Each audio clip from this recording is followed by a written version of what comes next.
I'm back with Andrew Pollock, and we're talking about the tragedy in Uvalde, but against the backdrop of the Parkland shooting in which Andrew Pollock lost his daughter, Meadow. It seems true, Andrew, that on the one hand, you have a breakdown of the family in the country that is a root cause of a lot of these problems. Of course, one can always point out that there are lots of people who are raised in broken families who obviously don't go to these extents, don't react in these pathological ways.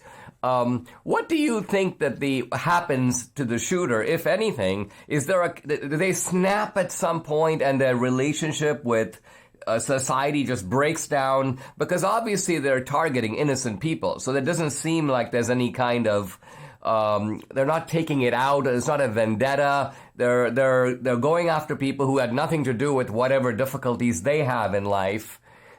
Is it just craziness, pure and simple, or can some sort of intentionality be attributed to these people? Well, like in my daughter's case and what I put in my book, a lot of there's these liberal policies that start in these school districts that don't believe in holding kids accountable at early ages. When kids are developing, if they're not showed accountability for their actions, it just metastasizes as they get older. Okay, so they're committing misdemeanors and they're young, they're not held accountable. These policies were in Broward County. And then as they get older, now they're 18, out in the real world, they're committing felonies. So these policies of coddling kids, I don't believe in it. If you set children up for failure, if you don't show them accountability at an early age, they need a good slap on the wrist when they're young. And this way, as they develop, they learn right from wrong. A lot of these policies that are in these big cities and schools, they don't even, I think they just passed a law in California that they don't have to report to the police officer, to departments, if a kid commits a crime. That was in Broward County when it went on and my daughter was murdered. Children in the schools were allowed like 3 felonies per year without getting reported to law enforcement. So they could sell drugs, steal an iPhone, assault a kid, and have no consequence. So with crime escalating, you could see the policies of what's going on and what we're going to reap. You hold these kids accountable at a young age, you set them up for success. But a lot of these kids, like these shooters, they need backgrounds. Who are you protecting? You know what I mean? When they don't get a background, it gives them the right to go and purchase a firearm, like I talked about the system. These sick kids need to have something on their background to make it harder for them to go purchase a rifle. Andrew, talk about parents. You said that you had a kind of a direct advice that you'd like to give to parents who find themselves in these situations or potentially. Let's address that. Sure. That's really why I go on and do all these shows. It's really to educate parents. We've learned you can't count on politicians from the left or the right. That last vote to Ukraine really upset me that these Republicans went and voted to give that $40 billion to Ukraine when Americans were suffering.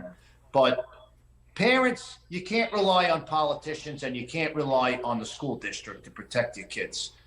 It's the parents' responsibility, Dinesh. You're taking your kid to the school, okay? And they're your children. You got to make sure that the school is safe. And there's a few things you can do. You can't just think leave them in their hands and everything's fine. So I tell parents, go do your homework now, everybody. You drop your child off, go get a cup of coffee, go back to the school, see if you could get back into the school. Go knock on the door, see if you could get there and see what happens. That's one. It doesn't cost anything. All these things I'm going to say doesn't cost the school do anything except and then make sure they have a single point of entry at the school. There's only one way in with 2 doors. You open the door, you go into another section where you got to show ID, okay, or have a key fob, and then you could get let into the school. Another one that's important is a hard corner. People don't know what a hard corner is, and it really doesn't cost the school anything either.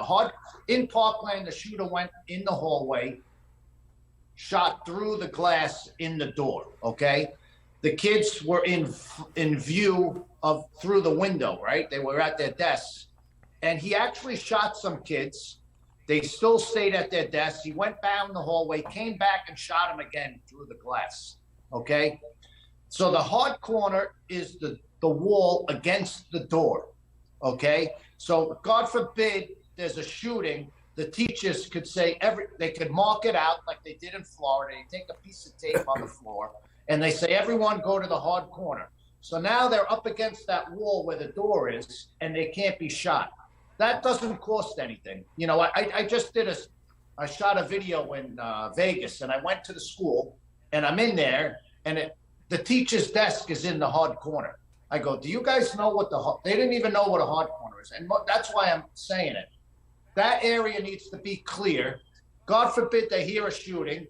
That it would have saved 3 kids got killed that way in Parkland because they were out in the open at their desks instead of up against the wall.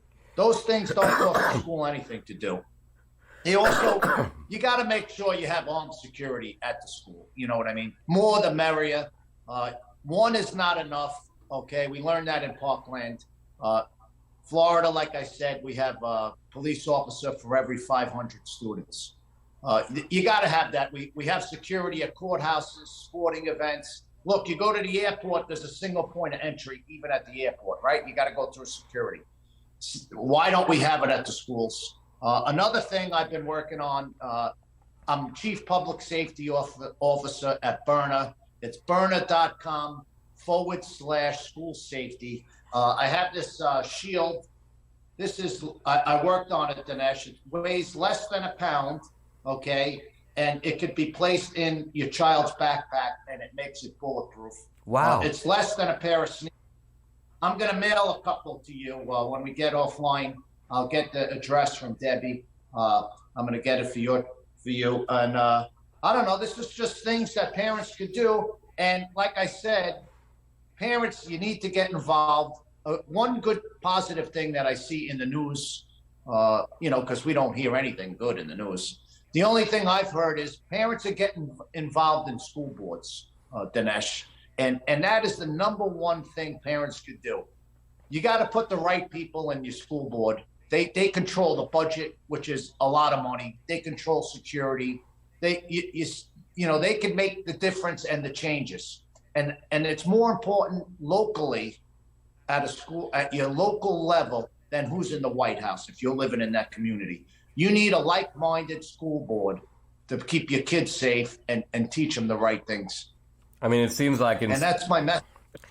It seems like, Andy, that this is not just a matter of, learning or not learning, but in this case of life and death.